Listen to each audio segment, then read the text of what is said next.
pessoal, estamos de volta num Papo com Palestrante, hoje com uma figura muito querida, uma pessoa que eu acabei conhecendo profissionalmente, porque foi muito bondoso em nos ajudar em alguns eventos, enfim. Eu estou falando com Peixoto Acioli, com um L, tá certo? Olha, ele é graduado em Administração e Marketing, fez MBA de Gestão em Franquias, presidente e CEO da Remax Brasil, escritor e palestrante. Com vocês, muito obrigada, Peixoto, por ter aceito a participação na nossa live. Muito, muito, muito obrigada. Nossa, Sandra, eu estava ansioso para participar. Você sabe da admiração que eu tenho por você, do carinho, do respeito que eu tenho por você. E estar aqui com você hoje é um dos dias importantes da minha carreira. Isso é mútuo. Bom, eu queria que você me falasse um pouquinho sobre a sua infância.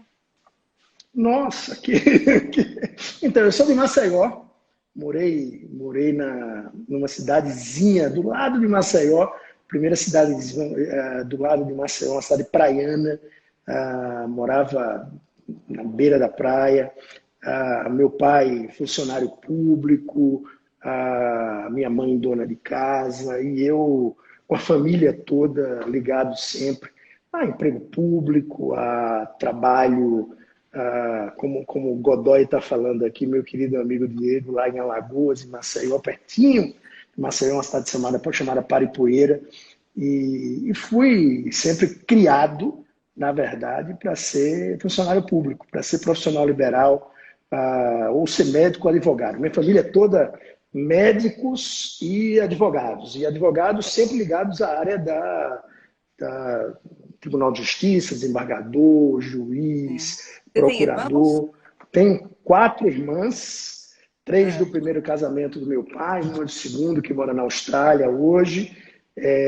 Enfim, fomos criados ali em Maceió, naquela vida tranquila que tem o Nordeste, né?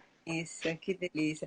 Então, aí agora que eu ia que você falasse um pouquinho mais sobre a sua carreira, até chegar na Remax, até chegar nas palestras, uma coisinha rápida, que você me falasse da sua carreira. Então, eu comecei a trabalhar muito cedo. Eu até brinco, às vezes, com alguns amigos. Eu, felizmente ou infelizmente, porque no storytelling faz falta, eu não tenho aquela vida onde foi sofrida, né? Onde eu tive problemas financeiros. Não, eu estudei escola boa, eu venho de classe média, mas sempre gostei muito de trabalhar. Eu nunca gostei muito de estudar, pelo menos na época de colégio, eu sempre fui um péssimo aluno. Sempre estava muito mais, era representante de turma e tal, mas muito ligado sempre a estar com as pessoas. E comecei a trabalhar muito cedo. Graças a Deus, minha mãe me apoiou muito em relação a isso. Fui trabalhar na Caixa Econômica com 14 anos, consegui mudar de uma escola, da melhor escola, uma das melhores escolas de Maceió, Sandra, para ir para estudar a Escola Técnica de Comércio, que era uma péssima escola, mas era a forma que eu tinha de conseguir estágio e trabalhar. Fui trabalhar na Caixa Econômica, passei 3 meses, quase enlouqueço, porque era mesma coisa que eu fazia num dia, tinha que fazer em outro, e essa rotina me deixava desesperado, até que eu decidi montar uma empresa com 15 anos, eu desfilava, era modelo e tal, bem mais magro, enfim. E aí eu decidi montar uma empresa onde eu levava para Maceió garotas que tinham sido, por exemplo, capa da Playboy ou atrizes como a Cristiana Oliveira para desfilar em Maceió. Só que já no primeiro desfile eu tive um problema sério, porque 2 delas beberam muito, e aí no primeiro mês de empresa eu já quebrei, porque me criou um problema gigante. E aí, enfim, fui terminando empreendendo. Aos 17 anos comecei a trabalhar no Sebrae, lá no Sebrae de Alagoas. Eu sempre, isso é uma característica minha, eu sempre quis entregar muito mais do que aquilo que eu era pago para fazer. E o resumo da ópera é que eu tive uma carreira muito bacana, devo muito ao Sebrae, porque foi através do Sebrae que essa veia de empreendedor, de negócios, foi ali que eu descobri, né? Eu fiz o segundo ou terceiro Empretec. Olha, Tive a oportunidade de fazer o Empretec com a Marina Fanning, que foi a criadora do Empretec, né? Uma mexicana que trabalhava na época para a ONU, com o Fernando, com o Nando Garcia, com o Mauro. Então, aquilo, depois que eu fiz o Empretec, eu já estava com 5 anos de Sebrae, eu já tinha ali 21 anos, 22 anos, e eu decidi sair do Sebrae para empreender. E aí eu montei uma empresa de palestras, levar palestrantes para Maceió. Levei a grande maioria dos palestrantes daqueles, na época, os mais conhecidos, né, os que desbravaram. Não tive a oportunidade de levar o Tejon, mas levei o Roberto, levei o Marco Aurélio Ferreira mas o Viana. Tejon não é dessa Né? época. O Mas ele já Roberto já tinha. era. O Roberto já era, mas o Roberto já tinha meio que iniciado a falar do Tejon. E eu lembro Isso, bem, isso. ele, a Leila Navarro, porque o Isso aí Roberto faz me uns indicou os 18 dois. anos. Exatamente, o Roberto me indicou os dois, tanto o Tejon quanto a Leila Navarro, e terminou que não rolou, porque eu passei alguns anos com a empresa, e na verdade eu vou contar uma história para você que eu nunca contei para ninguém, viu, Sandra? Ai, que bom. E é bem verdade isso. Eu nunca. Você sabe, o Godri, está aqui o Godoy falando. O Godoy, o Diego, ele na época tinha, sei lá, uns 12, 13 anos e já participava dos eventos com a mãe e com o pai dele, que eram pessoas, são pessoas muito queridas. E por que eu montei essa empresa, viu, Sandro? Eu queria aprender a fazer palestra. Queria muito aprender a fazer palestra. E em Maceió eu tinha muita limitação. E aí eu fiz o seguinte, eu montei essa empresa para conviver, e essa foi a grande Olha, verdade, eu nunca falei isso publicamente, assim, numa live, mas para conviver com esses caras e aprender. E aí uma das coisas que eu fiz foi o seguinte, eu fazia uma negociação com eles para que eles chegassem um dia antes, porque como tinha 1, 2 voos para Maceió só, se eles perdessem um voo, eu estava acabado. Então, eu argumentava isso e levava essa turma aí 1, 2 dias antes para eles ficarem comigo. E aí eu pegava no aeroporto, jantava, almoçava, tomava café da manhã, tomava vinho, enfim, terminei me relacionando com essa turma. Até que eu comecei a dar bastante palestra, mas eu não tinha musculatura. Isso é uma coisa que até fora daqui a gente chegou a conversar algumas vezes. E aí eu larguei a empresa e aceitei um convite de uma empresa que estava com muita dificuldade, que era a Tribuna de Alagoas. É uma empresa que tinha se tornado muito famosa porque foi montada pelo PC Farias na época do Collor. Acho que você lembra bem, foi um dos problemas que o Pedro Collor, irmão do Collor, fez a denúncia lá contra o sim, sim. Fernando Collor. E o PC tinha morrido, a empresa estava quebrada e outro grupo tinha assumido. E como eu me relacionava muito bem, e era jovem, enfim, o Elionaldo Magalhães e o Luciano Góes me convidaram para ser gerente comercial. Como gerente comercial, 3 meses depois eu era diretor comercial, 3 meses depois eu era diretor executivo da empresa, e aí comecei a minha carreira como executivo, que na verdade foi motivada por conta dessa questão muito das palestras, porque Sim. eu tinha um sonho e, para mim, o fato de... Era muito importante ter musculatura empresarial para estar no palco fazendo palestra. E eu terminei indo construir isso na minha carreira executiva. E aí, Então, as, então as palestras começaram quando, mais ou menos? eu começaram com 17, 18 anos no Sebrae. Né? 19 anos eu já estava dando palestras, e aí, enfim, aí fui para a Tribuna, depois fui para a Gazeta de Alagoas. Foi um processo muito rico para mim, porque o jornal estava quebrado, foi um grupo fantástico que fez a recuperação da empresa, e também isso é uma história que eu até conto um pouco no meu livro, não da forma que eu vou falar agora, falando um pouco dos Nós vamos falar do seu bastidores. livro. Né? A gente Então, vai mas falar do seu livro. bacana. Mas eu falo um pouco disso daí no livro, da minha passagem na Gazeta. Na Tá. verdade, o filho do Collor estava passando férias em Maceió e aí me convidou me convidou não, o diretor executivo da organização Arnaldo de Mello, que é a Rede Globo, rádio, jornal, enfim, o diretor executivo faleceu e ele teve que assumir. Ele ia trabalhar no Banco Mundial em Washington e terminou abandonando tudo para ajudar o pai. E uma das coisas que ele fez foi o seguinte: tudo bem, eu vou assumir o grupo de comunicação, que era um dos principais grupos do Nordeste, mas não quero envolver política nisso. E eu participei, ele me convidou para ser diretor de mídia impressa nesse momento, também muito novo, uma turma absolutamente fantástica de executivos entraram nesse momento. E em 2 anos a gente pegou um grupo de comunicação totalmente quebrado e a gente conseguiu dar a volta por cima, mudou o resultado. E, enfim, aí depois o Collor despirocou e pegou de volta, tirou o filho, eu decidi sair. E aí fui montar uma entidade junto com um grande amigo também, Felipe Cavalcante, que eu brinco muito, era o Pink e o Cérebro. Ele montava a estratégia e eu executava. A entidade foi um sucesso, eu rodei o mundo inteiro vendendo o Brasil, representando o Brasil e vendendo o Brasil, captando investimentos internacionais, até que eu fui convidado para vir para a Remax, para montar a Remax aqui no Brasil, e também realizei um grande sonho, que era vir morar em São Paulo.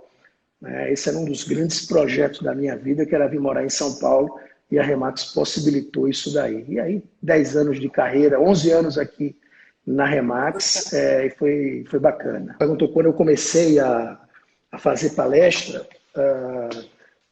com 18, 19 anos no Sebrae. Depois, com essa entidade, na verdade, assim, para mim, Sandra, em todas as empresas que eu trabalhei, evento sempre foi uma coisa muito importante. Evento sempre foi uma coisa muito estratégica. Essa pegada de estar com as pessoas, de estar falando com as pessoas. Eu acho que se eu tivesse uma loja de bijuteria, eu faria palestra em relação à bijuteria, sabe? Se eu tivesse uma funerária, eu montaria palestras para falar dos caixões. Sei lá, eu acho que assim, a comunicação, acho que ela sempre foi muito importante na minha vida. E quando a gente montou essa entidade, eu terminei rodando vários países do mundo, junto com o Felipe Cavalcante, fazendo palestras, inclusive, dentro das embaixadas do Brasil, vendendo o nosso país. Então é engraçado porque, no final das contas, a minha vida foi muito ligada ao empreendedorismo, muito ligada à negociação. Num determinado momento, eu estava muito ligado a vendas, mas aí falando do produto, que era o produto Nordeste do Brasil.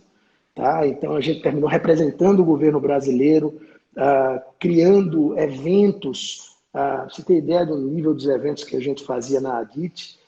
Eram 14 eventos simultâneos com pelo menos 30, 40 jornalistas internacionais do nível de Washington, New York Times, Le Monde, El País. Isso tudo para conhecer o Nordeste. A gente tinha aproximadamente 100 investidores internacionais, né? Tipo o presidente do grupo Marriott, o presidente de fundos de investimentos, 2 helicópteros sempre à disposição para a turma conhecer as regiões de investimentos, mas tudo focado nas palestras.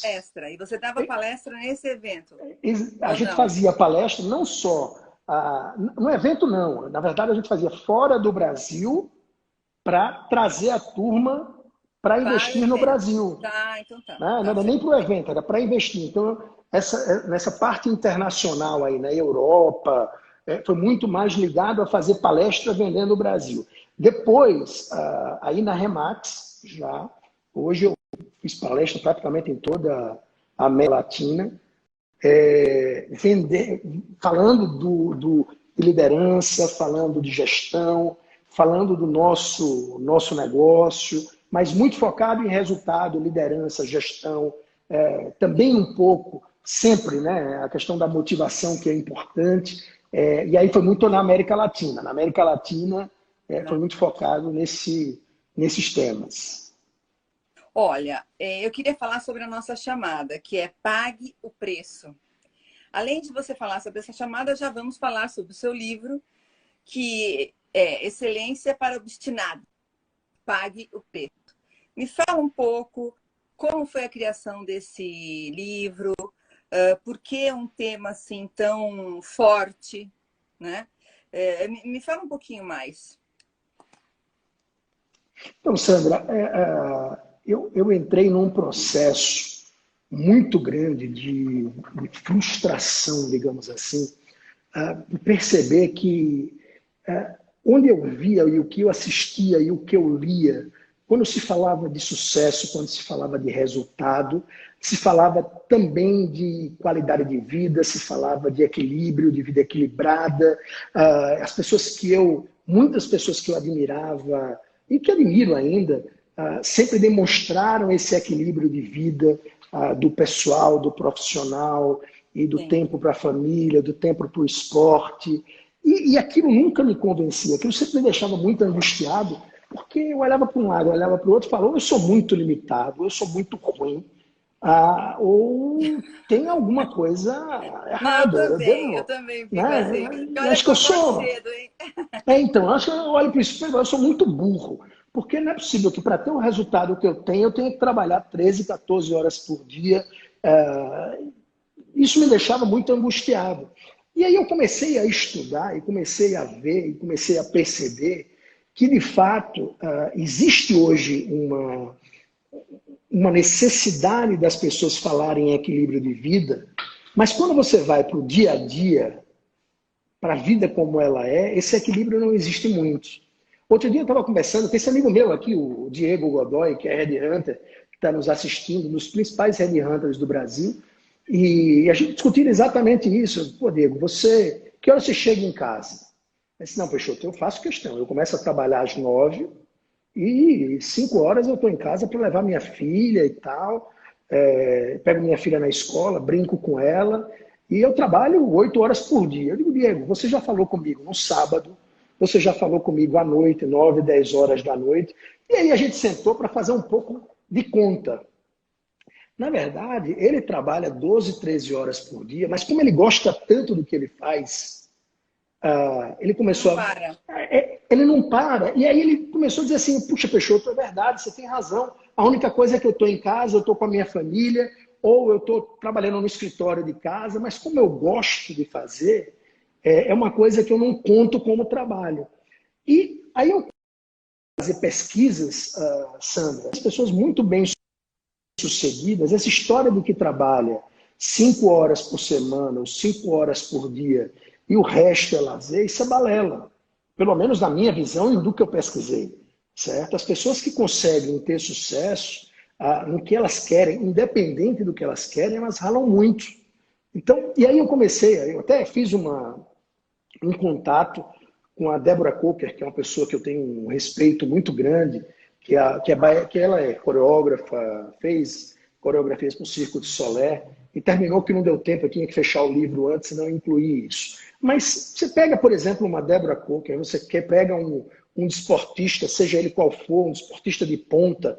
Você outro dia entrevistou me fugiu o nome, era o lutador. Andy, Oscar, já tiveram Então, vários. esses caras aí, não, Pilar, mas Granel. o lutador, O Vitor Belfort. o Vitor Belfort, por exemplo. Pô, vai me dizer que esse cara treina 3 horas por dia ou 2 horas por dia para ser quem Não. ele é. Entendeu? Ele tem 8 professores. Então, 8 olha que professores. loucura, né? Você pega todos esses caras que você convive, como você falou, o Oscar, o Tandy, esses caras trabalharam muito. Então, se você tem um objetivo de vida, se você quer se destacar em alguma coisa, você tem que pagar o preço para conseguir.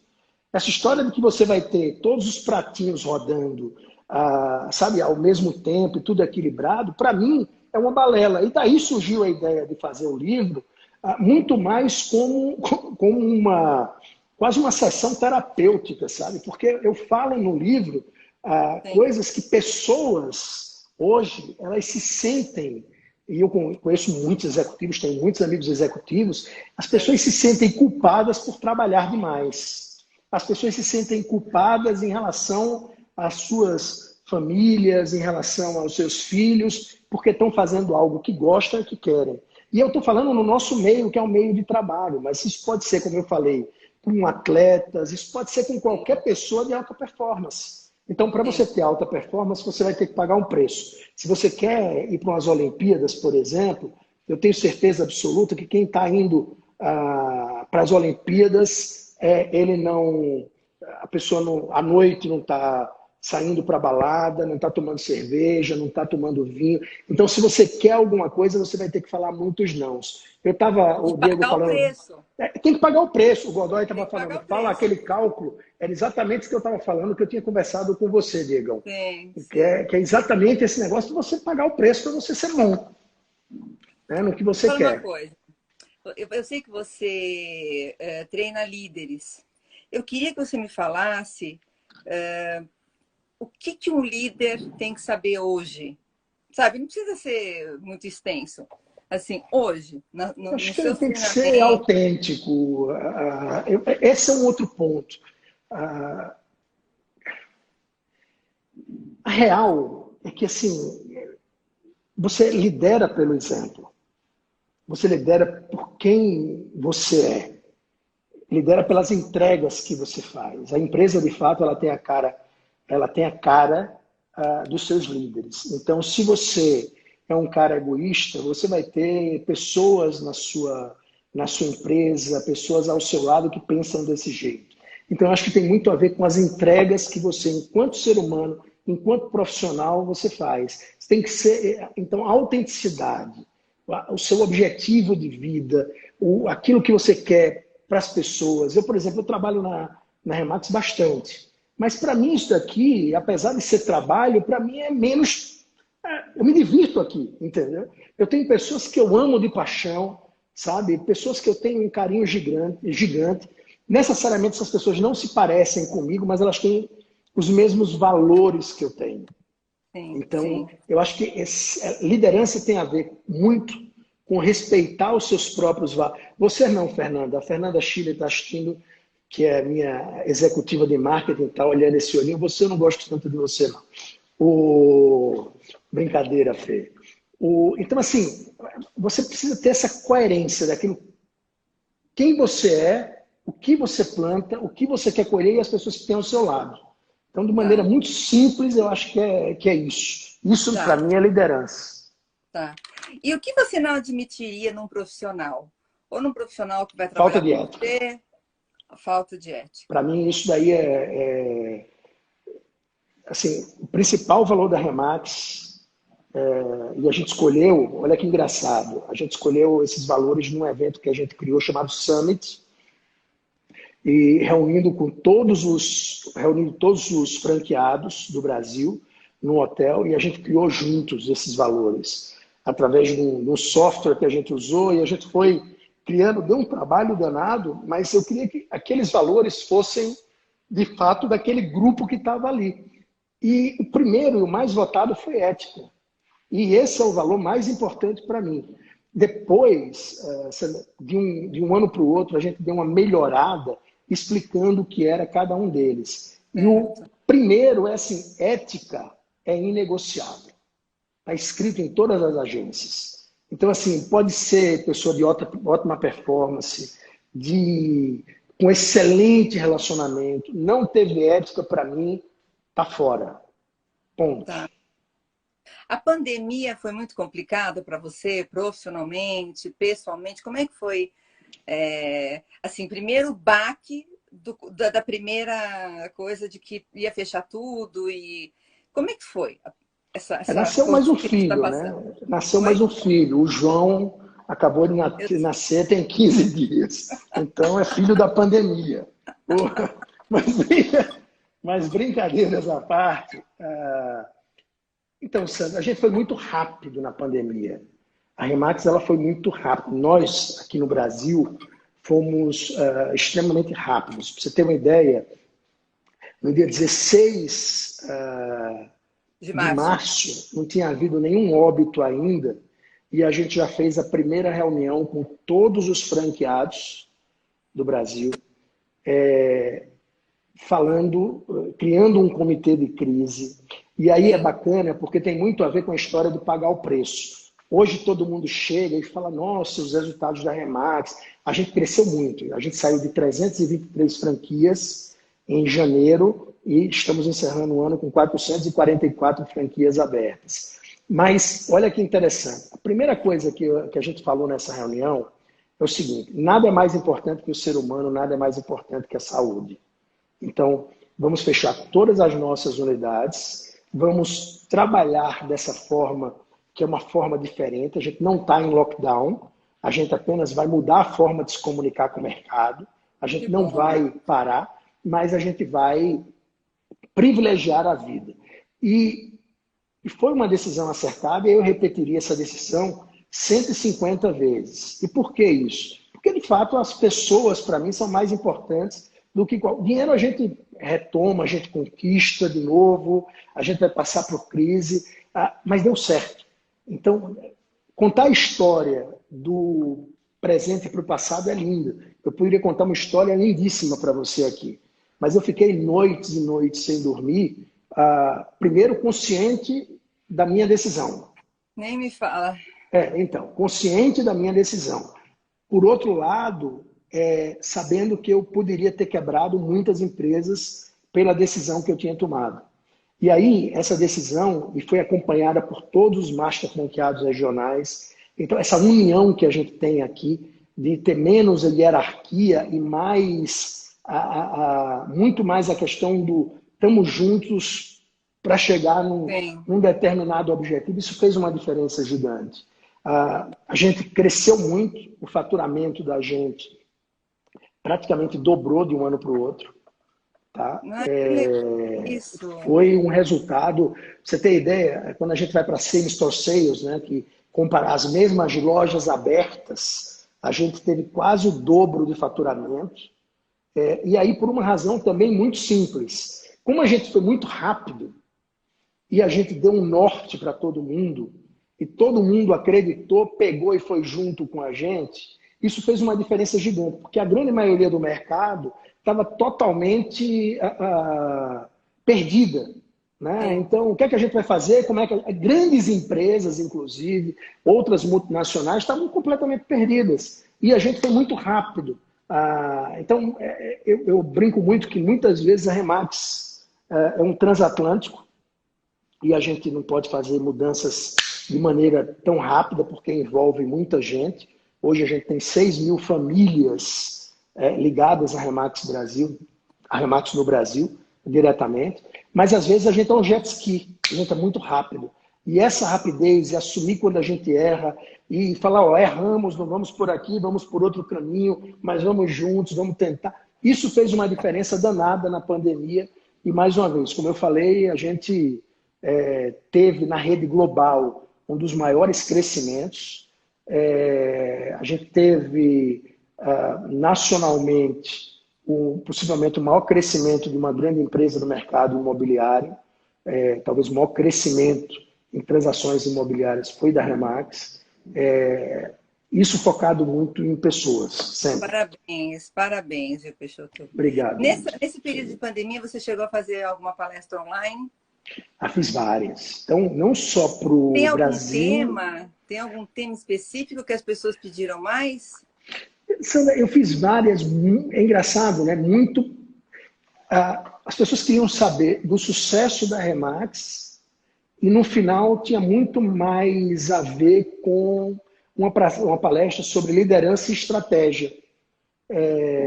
Quando a gente faz a palestra, então a Remax ela termina sendo o pano de fundo.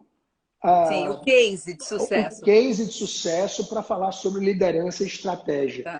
E esse bate-papo que a gente fez não só para o Brasil, como para alguns países da América Latina, inclusive a gente apresentou esse case a pedido da Remax Global, né? Nós somos a maior empresa do segmento no mundo, e a Remax Global pediu para a gente apresentar esse case para todos os presidentes da Remax ao redor do mundo, que são mais de 120 presidentes de países da Remax em vários países. E a gente apresentou, e foi bem bacana, porque no final das contas, como eu falei, é coerência.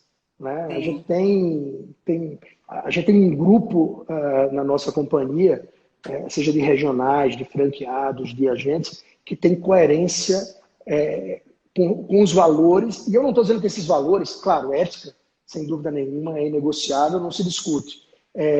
Mas ética, e aí eu vou falar uma coisa que pode chocar, você vai para a máfia italiana, você vai para a bandidagem lá no morro, lá na favela, no Rio de Janeiro, existe uma ética entre eles. Né? Existe uma forma de trabalho que... Então, a ética da gente é, digamos assim, uma ética do bem, é uma ética... É isso mesmo, é isso mesmo. Mas ética ela tem que existir em qualquer lugar, em qualquer forma e de qualquer forma. Né? Sim. E a gente tem falado muito sobre isso. Eu queria que você nos falasse sobre a sua estrutura familiar, que você me falasse sobre a sua rotina, porque um empresário como você deve ter uma rotina bem louca, então eu queria até voltar aquilo tudo. Eu não consigo fazer tudo, então me fala como é a sua rotina e se você tem um hobby. Nossa. 3 perguntas numa só. Tá. Estrutura familiar, qual é a sua rotina e se você tem algum hobby. Tá, então, como eu falei, eu sou filho de pais alagoanos, meus pais são separados. Eu tenho 3 irmãs maravilhosas do primeiro casamento, mais uma irmã também super querida do segundo casamento do meu pai. Eu casei aos 26 anos com uma portuguesa, a Irina. Tive uma filha, que é uma filha, nossa, maravilhosa também, que é a Sofia. Conheço. Você conhece, né, a Sofia? Conheço. Então, a Sofia passou um mês aqui, trancada também, aqui em São Paulo. Depois me separei, casei novamente, casei com a Rose, que é jornalista. A gente tem 2 filhos. E minha vida é completamente louca. Assim, e quando não está louca, eu dou um jeito de enlouquecer. Eu não gosto. Primeiro, eu acho que todo mundo tem que ter uma rotina. Ponto. Essa história de que rotina, de que burocracia é ruim, isso é balela. Depende da rotina que você tem e da burocracia. A burocracia do Estado brasileiro é uma burocracia, na maioria das vezes, burra.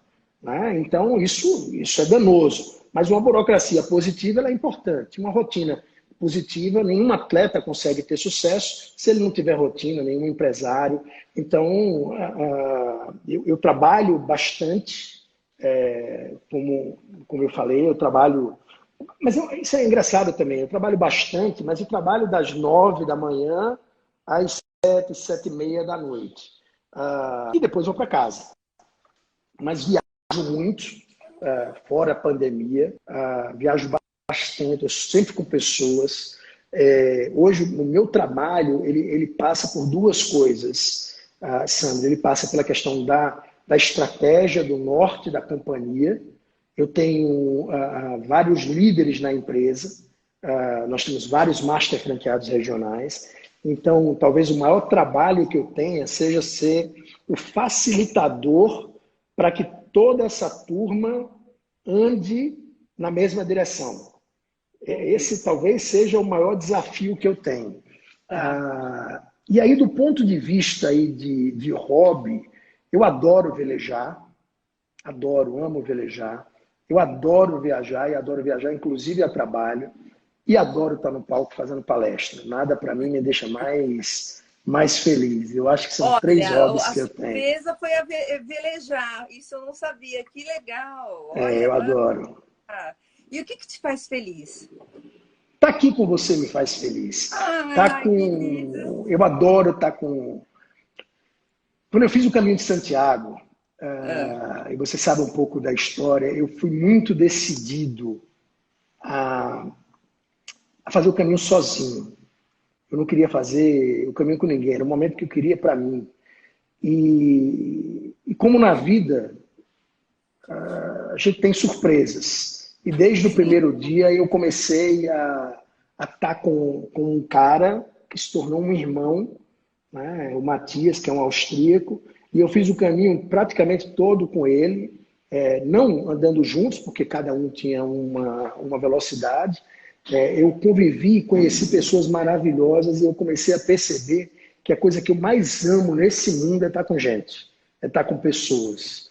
A coisa que eu mais amo nesse mundo é contato. E o que me deixa mais feliz é conseguir, de alguma forma, ajudar alguém a melhorar um pouco, a conseguir atingir os objetivos delas, entendeu? Isso me deixa É assim, Peixoto? é quase uma coisa egoísta, sabe, Sandra? As pessoas, ah, você está fazendo isso por mim? Eu digo, tô, mas também estou fazendo por mim. Porque me dá um tesão danado de ver as pessoas atingindo algo bacana, sabe? Isso me deixa muito Legal, contente. que legal. Olha, para terminar, eu sempre peço uma dica. Então, primeiro eu vou pedir para o pessoal que está nos assistindo, depois olhar no nosso canal do YouTube, Sandra Pascoal Palestras, que a gente vai editar esse nosso papo. O Peixoto vai estar ao meu lado. E também tem as nossas outras redes sociais. E agora, para terminar, eu queria que você desse uma dica para nós, ou uma dica de vida, uma dica profissional. Dá uma dica do Peixoto para nós. Pague o preço. Eu acho que essa é a grande, de maneira muito verdadeira, a dica mais verdadeira que eu posso dar é: se você tem um sonho, pague um preço. Se você não tem um sonho, busque um sonho. Porque a gente está numa jornada, está num caminho, e não saber para que destino a gente vai é muito ruim. Sabe, a gente está acordado, trabalhar para caramba, porque todo mundo trabalha muito, a grande maioria das pessoas, e você trabalhar para caramba e não saber onde você quer chegar é muito ruim. Por outro lado, pensar só onde você quer chegar também é muito ruim. Então, é igual ao Caminho de Santiago, assim, você aproveitar a jornada é A muito jornada, importante. Né? Aproveitar, por exemplo, para mim, nada, nesse momento, nada é mais importante do que estar aqui com você. Por quê? Porque Obrigada. putz, é um momento fantástico para mim. Então, aproveitar essas pequenas conquistas, aproveitar essas pequenas vitórias, isso dá muito. Sabe, quando a gente reconhece isso, isso é muito bacana. Você está correndo uma maratona, não pensa só no 42º quilômetro, sabe? Comemora cada quilômetro, mas saiba onde você quer chegar. Para saber que para você correr essa maratona, você vai ter que pagar um preço. Isso é mega importante. Pagar esse preço é importante, porque não é fácil. Não é fácil ter sucesso, não é fácil correr uma meia maratona, uma maratona, não é fácil ser a Sandra Pascoal. Ó, venderam mais uma franquia, Olha aí, ó. Remo Granata! Aê, Parabéns! parabéns! Esse é um cara aí que paga o preço. O Remo é Que um legal. grande amigo, é um querido. Né? Então, eu acho que é isso, Sandra, é pagar o preço para conquistar aquilo que você efetivamente quer na vida. Ai, Peixoto, obrigada. Só posso agradecer de você ter proporcionado um papo com um palestrante maravilhoso. Eu já conheci um pouco de você, mas eu acho que agora conheço mais e te admiro ainda mais. Um beijo enorme e gratidão. Muito obrigada. Obrigado, Sandra. E ó, uma outra dica para Ah, você, bem, a Sandra, quem não conhece também, é a principal, a melhor agente de palestrantes do Brasil. E se você acha que palestra a gente faz só presencial ou apenas pelo Zoom, sabe? Conversa com a Sandra, porque a Sandra tem ideias maravilhosas para a sua empresa e sai um obrigada. pouquinho da caixinha e com os nomes que ela agencia, nossa senhora, vai fazer a diferença no sucesso da sua Obrigada, empresa que está Peixoto. assistindo a gente. Obrigada. Sandra, um Obrigada. beijo grande, viu? Querido, muito obrigada, Um viu? super Tchau, tchau. 2021 para todos nós. Ai, amém. Tchau, tchau. Tchau, valeu.